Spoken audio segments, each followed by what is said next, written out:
Hello అండి, ఏ చీరకైనా కూడా ఈజీగా సెట్ అయ్యే హ్యాండ్ డిజైన్ అండి. సో ఇది వచ్చేసి పఫ్ హ్యాండ్స్.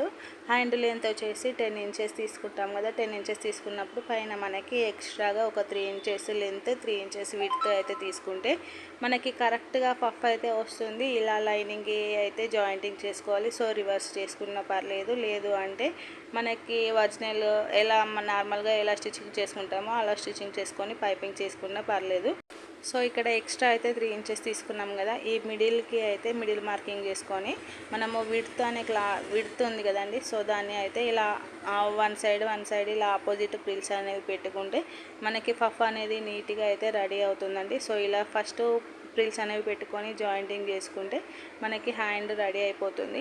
ఇలా రెడీ అయిన తర్వాత లోతు తీసుకుంటే సరిపోతుందండి. చూసారు కదా, మనకి ఎలాంటి శారీకైనా కూడా ఎలాంటి బ్లౌజ్కైనా కూడా ఈజీగా అయితే ఇలా పఫ్ హ్యాండ్స్ అయితే రెడీ చేసుకోవచ్చు.